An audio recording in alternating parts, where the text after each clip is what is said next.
ಇವತ್ತು ನಮ್ಮ ಶಂಭೂರಾಮನ 5ನೇ ವರ್ಷದ ಹುಟ್ಟುಹಬ್ಬ. ಶಂಭೂರಾಮ ನನ್ನ ನಿತ್ಯದ ವಾಕಿಂಗ್ ಮೇಟ್. 23 ಮಾರ್ಚ್ 2021 ಅವನ ಹುಟ್ಟಿದ ದಿನ.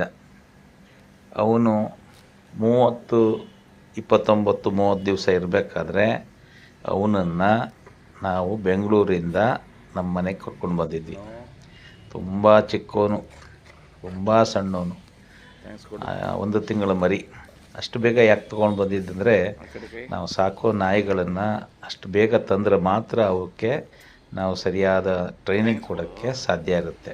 ಆ ಉದ್ದೇಶದಿಂದ ಅಷ್ಟು ಸಣ್ಣ ಮರಿನ ತಂದಿದ್ವಿ. ಆವಾಗ ಅವನ ಆಹಾರ ಪೆರೆಕ್ಸ್ ಮಾತ್ರ. ಮಗು ಸಾಕ್ದಂಗೆ ಸಾಕಬೇಕು ಅವ್ರಿಗೆ. ನಂತರದಲ್ಲಿ ಈಗ ಎಷ್ಟು ದೊಡ್ಡಕ್ಕಾಗಿದ್ದಾನೆ, 5 ವರ್ಷದಲ್ಲಿ 50 kgಕ್ಕಿಂತ ಜಾಸ್ತಿ ಇದ್ದಾನೆ. ನೋಡಿ, ತುಂಟಾಟ ಮಾಡ್ತಾನೆ, ಕೊಂಡಾಟ ಮಾಡ್ತಾನೆ. ನಿತ್ಯ ಬೆಳಗ್ಗೆ ನನ್ನ ವಾಕಿಂಗಿಗೆ ಸಹಪಾಠಿ ಆದ. ಅವನು ನಿತ್ಯ ವಾಕಿಂಗಿಗೆ ನನ್ನ ಜೊತೆ ಬರೋದರಿಂದ ನನ್ನ ವಾಕಿಂಗ್ ಕೂಡ ನಿರಂತರವಾಗಿ ನಡೀಲಿಕ್ಕೆ ಕಾರಣ ಆಯಿತು. ಯಾಕಂದರೆ ನಾನು ಮೊದಲು ವಾಕಿಂಗಿಗೆ ಇವತ್ತು ಬೇಡ ನಾಳೆ ಹೋಗೋಣ ಅಂತ ಮನಸ್ಸಿನಲ್ಲಿ ಮಾಡಿಕೊಂಡು ಸೋಮಾರಿತನದಿಂದ ಮಲಗಿದರೆ ಅವನು ನನ್ನನ್ನು ಬಿಡ್ತಿರಲಿಲ್ಲ, ಎಬ್ಸ್ಬಿಡ್ತಾನೆ.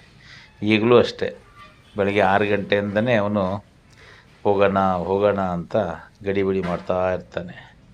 ಈ ರೀತಿ ಮಾಡೋದ್ರಿಂದ ನನಗೂ ಕೂಡ ವಾಕಿಂಗ್ ನಿರಂತರ ಆಯಿತು. ಜೊತೆಗೆ ಅವನಿಗೂ ಕೂಡ ನಾನು ತಾಜಾ ಮಾಡಬೇಕಲ್ಲ. ಪ್ರತಿದಿನ ಬೆಳಿಗ್ಗೆ ಅವನಿಗೆ ಹಣ್ಣುಗಳನ್ನು ಇಟ್ಕೊಂಡು ಹೋಗ್ತಿದ್ದೆ. ನಂತರ ಸೌತೆಕಾಯಿ ಅವನಿಗೆ ಭಾಳ ಇಷ್ಟದ ಪದಾರ್ಥ ಆಯಿತು. ಹಾಗಾಗಿ ಸೌತೆಕಾಯಿನ ತುಂಡರಿಸ್ಕೊಂಡು ಹೋಗಿ ಅವನಿಗೆಲ್ಲ ರೀತಿಯಲ್ಲಿ ಕೊಡೋದು. ಆ ಸೌತೆಕಾಯಿಗಳನ್ನು ಕೊಡಬೇಕಾದ್ರೆ ಕೊನೆಯೇ ತುಂಡಿರುತ್ತಲ್ಲ, ಆವಾಗ ನಾನೊಂದು ಕೆಲಸ ಮಾಡ್ತೀನಿ. ಅವನಿಗೆ ಕೊಡಲ್ಲ, ತಿನ್ನಬೇಡ ಅಂತೇಳಿದರೆ ತಿನ್ನಲ್ಲ. 1, 2 ಅಂತ ಎಣಿಸ್ತೀನಿ. 150 ತನಕ ಎಣಿಸ್ತೀನಿ. 150 ಎಣಿಸಿದ್ರ ಮೇಲೆ ಅವನಿಗೆ ಅದನ್ನು ಕೊಡ್ತೀನಿ. ಯಾಕಂದರೆ ಅವನಿಗೆ ಸ್ವಲ್ಪ ಸಂಯಮ ಬರಲಿ, ಅವನಿಗೆ ಕಂಟ್ರೋಲ್ ಬರಲಿ ಅನ್ನೋ ಉದ್ದೇಶಕ್ಕೋಸ್ಕರ ಅದೊಂದು ಟ್ರೈನಿಂಗ್ ಅಷ್ಟೇ. ಆ ರೀತಿ ನೋಡಿ ನಾನು ಎಣಿಸ್ತಾ ಇದ್ದೀನಿ. ಎಣಿಸಿದ್ರ ಮೇಲ್ಗಡೆ 150 ಬರೋ ತನಕ ಕಾಯ್ತಾನೆ. ಆಮೇಲೂ ಕೂಡ ಕಾಯ್ತಾನೆ. ನೀ ತಿನ್ನು ಅಂದ ತಕ್ಷಣ ತಿಂತಾನೆ. ಇದು ಅವನ ನಿತ್ಯದ ಒಂದು ರೀತಿಯ ಆಟನೇ ಅಂತ ಹೇಳ್ಬೋದು, ಅವನ ಆಟ. ಆ ನಂತರದಲ್ಲಿ ವಾಕಿಂಗ್ನಲ್ಲಿ ಕೂತ್ಕೊಂಡಿರ್ತಾನೆ, ಓಡಾಡ್ತಿರ್ತಾನೆ, ಅಡಗ್ತಿರ್ತಾನೆ.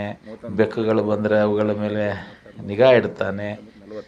ಸುತ್ತಲೂ ಇರೋ ಗೇಟ್ಗಳಿಗೆ ನಾನು ಲಾಕ್ ಮಾಡಿರೋದ್ರಿಂದ ಬೇರೆ ಯಾರೂ ಬರೋಕ್ಕಾಗಲ್ಲ. ಇದು ನೋಡಿ ಶಂಭೂರಾಮ ಮತ್ತು ನನ್ನ ನಿತ್ಯದ ಕೆಲಸ.